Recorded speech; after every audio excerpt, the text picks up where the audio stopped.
The deep dive में आज हम एक ऐसी चीज को खंगालने वाले हैं जो हम सभी के लिए थोड़ी मुश्किल होती है।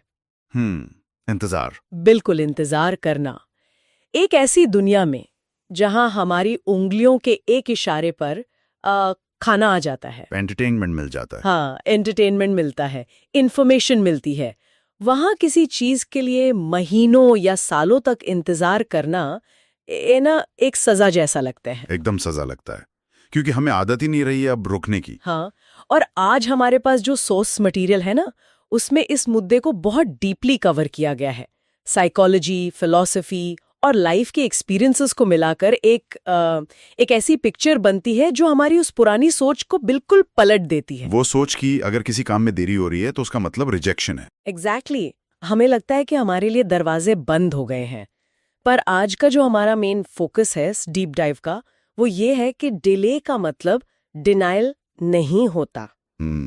Delay is not denial. हाँ, भगवान या नेचर कभी मना नहीं करते, वो बस अपनी टाइमिंग को परफेक्ट कर रहे होते हैं। जैसे कि एक छोटे से बीज को एक बड़ा पेड़ बनने में वक्त लगता है ना, बिल्कुल वैसे ही। बिल्कुल, और ये सीड वाला एनालॉजी बहुत एप्ट है, क्योंकि अगर हम इसको आज के कॉन्टेक्स्ट में देखें तो ये सिर्फ फिलॉसफी की बात नहीं है, ये पूरी तरह से ह्यूमन साइकोलॉजी से जुड़ी हुई चीज है। हाँ, मतलब हम लोग एक इंस्टेंट ग्रेटिफिकेशन के दौर में जी रहे हैं आजकल। सही कहा आपने, इंस्टेंट ग्रेटिफिकेशन। हमारे दिमाग की ट्रेनिंग ही कुछ ऐसी हो गई है कि हर एक्शन का तुरंत रिएक्शन चाहिए हमें। मैसेज भेजा तो ब्लू टिक और तुरंत रिप्लाई आना चाहिए। हाँ, ऑनलाइन कुछ ऑर्डर किया तो अगले दिन डिलीवरी चाहिए। सेम डे या नेक्स्ट डे डिलीवरी। तो इस डोपामिन ड्रिवन कल्चर ने ना इंसान के अंदर से उस कैपेसिटी को लगभग खत्म कर दिया जिसे हम पेशेंस या धैर्य कहते हैं। धैर्य तो जैसे गायब ही हो गया है। और प्रॉब्लम तब शुरू होती है जब हम लाइफ के बड़े गोल्स पर यही इंस्टेंट वाला फॉर्मूला लगाते हैं। जैसे करियर हो गया, या कोई रिलेशनशिप हो गया, या इंटरनल पीस हो गई। इंसान चाहता है कि ब्रह्मांड उसकी छोटी सी टाइमलाइन के हिसाब से चले, पर जो एक सुप्रीम पावर है, या जिसे हम डिवाइन टाइमिंग कह सकते हैं, उनका अपने एक अलग ही स्केल है। उनका मोटिव चीजों को बस जल्दी करना नहीं है, उनका मोटिव उन्हें सही तरीके से करना है। एग्जैक्टली, सही तरीके से। ह्यूमन इम्पेशेंस और डिवाइन पेशेंस के बीच यही सबसे बड़ा डिफरेंस है। और ये जो आपने जल्दी और सही के बीच का फर्क बताया ना, ये बहुत बढ़िया पॉइंट है। सोर्स मटेरियल में इस पर बहुत जोर दिया गया है।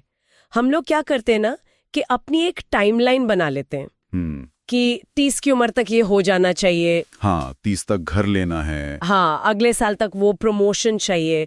और जब वो डेडलाइन निकल जाती है तो हमारे अंदर एक अजीब सा एक फ्रस्ट्रेशन आने लगता है। हमें लगता है कि हमारी रिक्वेस्ट कैंसिल हो गई। और यहीं पर इंसान के नैरो विजन की सबसे बड़ी कमी दिखती है। नैरो विजन मतलब वो टनल विजन जिसकी बात हो रही थी। हाँ, वही। हमारा विजन एक टनल विजन जैसा होता है। हमें सिर्फ आज की अपनी जरूरत दिख रही होती है कि आज मुझे ये जॉब चाहिए या आज मेरी ये प्रॉब्लम सॉल्व होनी चाहिए। हम बस अपने इमीडिएट पेन को देखते हैं। सही बात है। लेकिन अगर हम थोड़ा स्टेप बैक करें और उस बिगर पिक्चर को देखने की कोशिश करें तो कहानी बिल्कुल अलग है। भगवान या यूनिवर्स के पास वो बिगर पिक्चर होती है। उन्हें आगे का सब दिख रहा होता है। उन्हें सिर्फ आज नहीं दिखता, उन्हें हमारा कल, परसों और पूरी जिंदगी का एक मास्टर प्लान एक साथ दिख रहा होता है। आप इसको एक बहुत बड़ी पेंटिंग की तरह समझिए। अच्छा, एक पेंटिंग की तरह। हाँ, हम लोग उस पेंटिंग के बहुत करीब खड़े हैं, तो हमें क्या दिखेगा? बस कुछ बिखरे हुए रंग, या बस एक डॉट दिखेगा। एग्जैक्टली, बस एक डॉट। लेकिन जो उस पेंटिंग को बना रहा है वो दूर खड़ा है। उसे पता है कि आज जो रंग हमें एक भद्दा सा धब्धा लग रहा है, वो कल उस पूरी तस्वीर का सबसे खूबसूरत हिस्सा बनने वाला है। क्या बात है। तो जब हमारी किसी इच्छा में डिले होता है ना, तो वो दरअसल उस बड़ी तस्वीर को परफेक्शन तक ले जाने का एक हिस्सा होता है। लेकिन एक बात बताइए, जैसे कोई इंसान है जो सालों से किसी चीज के लिए स्ट्रगल कर रहा है, उसके लिए इस बिगर पिक्चर वाले थॉट को मानना बड़ा मुश्किल होता है। मतलब जब बैंक की ईएमआई देनी हो या घर चलाना हो, तो ये पेंटिंग वाली फिलॉसफी उस इमीडिएट पेन को ठीक कैसे कर सकती है? ये बहुत ही प्रैक्टिकल सवाल है, और इसका जवाब हमारी रेडीनेस यानी हमारी तैयारी में छिपा है। हमारी तैयारी? हाँ, देखिए, हम अक्सर वो मांग रहे होते हैं जिसको संभालने की कैपेसिटी हमारे अंदर अभी आई ही नहीं होती, ना मेंटली ना इमोशनली। ये वो आहा मोमेंट है जिसका मैं वेट कर रही थी, कैपेसिटी और रेडीनेस। बिल्कुल। मान लीजिए किसी आदमी को आज अचानक से एक बड़ी कंपनी का सीईओ बना दिया जाए। तो बाहर से देखने पर तो लगेगा कि वाह क्या सक्सेस मिली है। में लगेगा ना, लेकिन अगर इस आदमी के अंदर टीम को मैनेज करने का पेशेंस नहीं है, क्राइसिस में शांत रहने की मैच्योरिटी नहीं आई है, तो क्या होगा? वो शायद कुछ ही दिनों में कोलैप्स कर जाएगा। वो कोलैप्स कर जाएगा और वो पोजीशन उसके लिए ब्लेसिंग नहीं बल्कि एक बहुत बड़ा कर्स बन जाएगी। नेचर हमें उसी सिचुएशन से बचाती है। ये जो डिले है, ये डिले दरअसल कोई पनिशमेंट नहीं है, ये एक ट्रेनिंग पीरियड है। Exactly, training period. ये हमारी कैपेसिटी को उस लेवल तक बढ़ाने का वक्त है जहां हम उस सक्सेस को ना सिर्फ एंजॉय कर सकें बल्कि उसे लंबे समय तक होल्ड भी कर सकें। बहुत ही पावरफुल पर्सपेक्टिव है ये। मतलब हम जो मांग रहे हैं भगवान हमें देना चाहते हैं, पर पहले वो ये श्योर कर रहे हैं कि उसके वजन से हम दब ना जाएं। बिल्कुल सही समझे आपने। ये तो वैसा ही हो गया ना जैसे कोई नया नया जिम ज्वाइन करे और पहले ही दिन सबसे भारी डंबल उठाने की जिद करे। हाँ, ट्रेनर कभी अलाउ नहीं करेगा। ट्रेनर यूज वो डंबल नहीं देगा, इसलिए नहीं कि वो देना नहीं चाहता, बल्कि इसलिए क्योंकि पहले मसल्स को स्ट्रांग बनाना पड़ेगा। और पता है, ये प्रिपरेशन सिर्फ सक्सेस को हैंडल करने तक लिमिटेड नहीं है। इसका एक बहुत बड़ा हिस्सा कैरेक्टर बिल्डिंग से जुड़ा हुआ है। कैरेक्टर बिल्डिंग मतलब हमारा स्वभाव कैसा बनता है इससे? हाँ, देखिए, जिस चीज का हम जितना ज्यादा इंतजार करते हैं ना, मिलने पर हम उसकी उतनी ही वैल्यू करते हैं। वो तो है, मुफ्त में मिली चीज की कोई कदर नहीं करता। बिल्कुल। अगर सब कुछ बिना किसी रुकावट के और तुरंत मिलने लगे तो इंसान के अंदर ईगो आने लगता है। उसे लगता है कि वो दुनिया को कंट्रोल कर रहा है। हाँ, मैं ही सब कुछ हूं वाला एटीट्यूड। पर वो जो इंतजार का फेज होता है, जो स्ट्रगल के साल होते हैं, वो इंसान को ग्राउंडेड रखते हैं, हम्बल बनाते हैं, वो मैच्योरिटी लाते हैं। और एक और पॉइंट जो सोर्स मटेरियल में बहुत क्लियर था, क्या? कि ये डीले अक्सर एक प्रोटेक्शन का काम करता है, एक सुरक्षा कवच। सुरक्षा कवच, ये बड़ा इंटरेस्टिंग है क्योंकि जनरली हम डीले को एक स्पीड ब्रेकर मानते हैं, प्रोटेक्शन नहीं।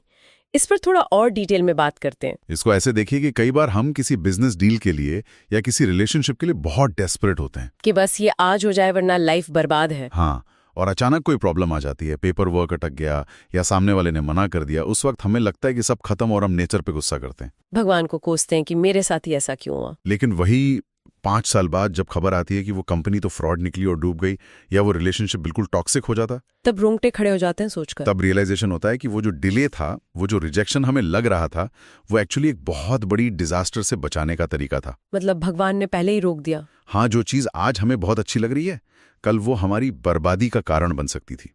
नेचर हमें टाइम से पहले ही शील्ड कर लेती है। सच में ये सोचकर ही एक अलग सी शांति मिलती है कि कभी कभी वो जो हमें नो सुनाई देता है वो एक्चुअली नो नहीं बल्कि नॉट राइट नाउ होता है, या फिर ये तुम्हारे लिए सही नहीं है। हाँ, लेकिन यहाँ पर मैं थोड़ा डेविल्स एडवोकेट बनना चाहूंगी। जरूर बताइए। देखिए, अगर सब कुछ उस डिवाइन टाइमिंग और भगवान के प्लान के हिसाब से ही होना है तो क्या इससे इंसान लेजी नहीं हो जाएगा? ये एक रिस्क तो है, लोग ऐसे सोच सकते हैं।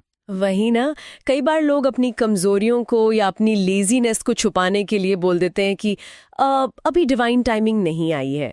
हम ये डिफरेंस कैसे समझें कि ये सच में टाइमिंग का वेट है या बस हमारी टालमटोल है? ये एक बहुत ही शार्प और जरूरी सवाल उठाया आपने।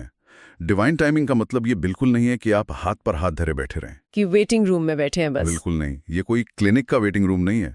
यहाँ पर कर्मा यानी हमारे एक्शंस का रोल सबसे बड़ा हो जाता है। इसको एक इक्वेशन की तरह समझना चाहिए। कैसी इक्वेशन? कि सिर्फ प्रार्थना करना या बस होप रखना इनफ नहीं है। कर्मा और टाइमिंग, इन दोनों का मिलना जरूरी है। जैसे एक किसान का एग्जाम्पल लीजिए। किसान और खेती का। हाँ, अगर किसान सोचे कि जब बारिश का सही वक्त आएगा तब फसल अपने आप उग जाएगी और वो खेत में बीज ही ना डालें तो क्या होगा? तो बारिश कितनी भी अच्छी हो, खेत तो खाली रहेगा। एग्जैक्टली।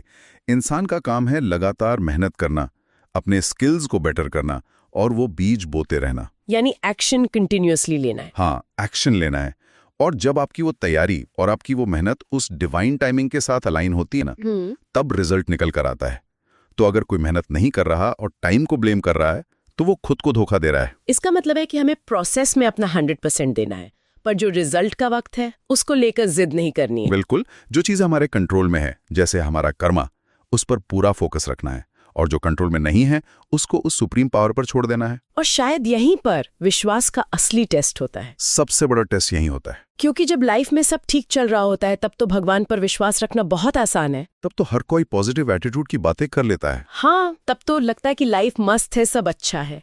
लेकिन टेस्ट ऑफ विश्वास तब नहीं होता जब हवा आपके मुताबिक चल रही हो। असली टेस्ट डीले में ही होता है, जब चीजें रुक जाती हैं। और सोर्स मटेरियल में इस रुकी हुई स्टेट के बारे में बहुत प्रोफाउंडली बताया गया है। एक ऐसी सिचुएशन आती है ना जब लगता है कि हम कितनी भी मेहनत कर लें सारे रास्ते बंद हैं। एकदम ब्लॉक लगता है सब। हाँ, प्रार्थना भी कर ली, मेहनत भी कर ली, पर आगे से कोई रिस्पॉन्स नहीं आ रहा। एक अजीब सी डरावनी शांति छा जाती है लाइफ में। लगता है जैसे भगवान ने फोन लाइन ही काट दी हो। और तभी इंसान सवाल करता है कि मेरे साथ ही ये सब क्यों हो रहा है। हाँ, पर इस शांति या डिवाइन साइलेंस को समझना सबसे ज्यादा एनलाइटनिंग है। हमें लगता है कि जब लाइफ में कुछ नहीं हो रहा तो सच में कुछ नहीं हो रहा, पर ऐसा होता नहीं है, राइट? बिल्कुल नहीं। नेचर का रूल अलग है। जब बाहर से सब कुछ रुका हुआ और एकदम शांत लगता है ना, तब एक्चुअली पर्दे के पीछे सबसे बड़ा और सबसे इंपॉर्टेंट काम चल रहा होता है। इसको थोड़ा और एक्सप्लेन करेंगे? बिल्कुल। इसको एक थिएटर के नाटक के एग्जाम्पल से समझते हैं। जब स्टेज पर एक बड़ा सीन खत्म होता है तो क्या होता है? एक भारी सा पर्दा गिर जाता है। हाँ, ऑडियंस को लगता है कि नाटक रुक गया है। ऑडियंस को सिर्फ पर्दा और शांति दिखती है, पर उस पर्दे के पीछे कितनी उथल पुथल होती है। एक्टर्स कपड़े बदल रहे होते हैं, नया सेट लग रहा होता है, लाइटिंग चेंज हो रही होती है, अगले सीन की पूरी तैयारी चल रही होती है। एग्जैक्टली। अगले और सबसे शानदार सीन की तैयारी चलती है।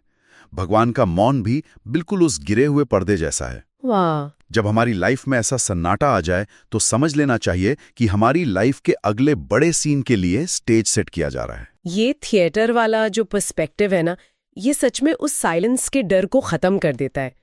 मतलब वो जो रुकावट है वो खाली नहीं है, वो कंस्ट्रक्शन का फेज है। कंस्ट्रक्शन फेज है, बिल्कुल।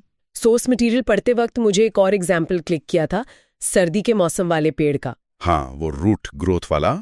हाँ, जब विंटर्स में पेड़ के सारे पत्ते झड़ जाते हैं और बाहर से पेड़ एकदम सूखा लगता है, कोई देखे तो सोचेगा कि ये पेड़ तो डेड हो गया है। पर जमीन के नीचे कहानी अलग होती है। वही, जमीन के नीचे वो पेड़ एक्चुअली अपनी जड़ों को और डीप कर रहा होता है, ताकि जब आगे स्प्रिंग सीजन आए तो वो और भी स्ट्रांगली खड़ा हो सके। ये एकदम परफेक्ट एनालॉजी है।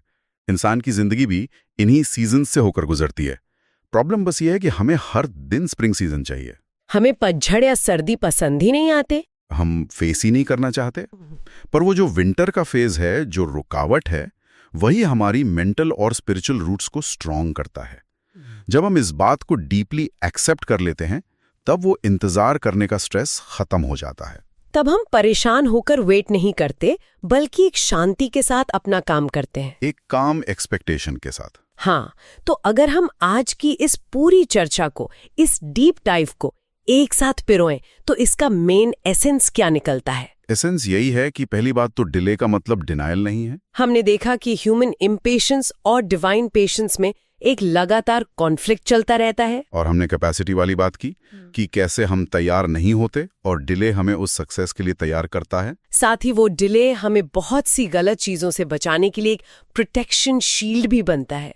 और सबसे मेन बात कि इस फेज में हमें लेजी नहीं होना है, अपना कर्मा करते रहना है। हाँ, अगर इस पूरे डिस्कशन का एक प्रैक्टिकल फॉर्मूला बनाना हो तो वो बहुत क्लियर है। प्रार्थना यानी आपका बिलीफ, उसके साथ जुड़ी हुई आपकी हार्डवर्क यानी मेहनत, और उस सही वक्त का इंतजार करने वाला धैर्य या पेशेंस। प्रार्थना प्लस मेहनत प्लस पेशेंस। एग्जैक्टली। जब ये तीनों चीजें मिलती हैं तो यूनिवर्स को आपके लिए रास्ता बनाना ही पड़ता है। एक ना एक दिन भगवान का वो ग्रीन सिग्नल मिल ही जाता है। ग्रीन सिग्नल मिलना तय है। आपकी बात सुनकर मुझे वो लाइन याद आ रही है कि बीज जब मिट्टी में जाता है तो उसे अंधेरे में रहना पड़ता है, प्रेशर सहना पड़ता है और अपने टाइम का वेट करना पड़ता है। हाँ, हर चीज की अपनी एक साइकिल है। हम जिद करके उसे फास्ट फॉरवर्ड नहीं कर सकते। ये अंडरस्टैंडिंग ना सच में हमारी आधी एंजाइटीज को यहीं खत्म कर सकती है। बिल्कुल। जब हम ये मान लेते हैं कि जो चीज हमारे लिए बनी है वो हमसे कोई छीन नहीं सकता, और जो हमसे छूट गया शायद वो हमारे लिए था ही नहीं, तब जीने का तरीका ही बदल जाता है। हम फेलियर पर टूटने के बजाय उसमें डायरेक्शन ढूंढने लगते हैं। सही बात है। तो दोस्तों, ये पूरी बात सिर्फ इंतजार करने की नहीं है, बल्कि इसकी है कि उस इंतजार के दौरान हम बनते क्या हैं।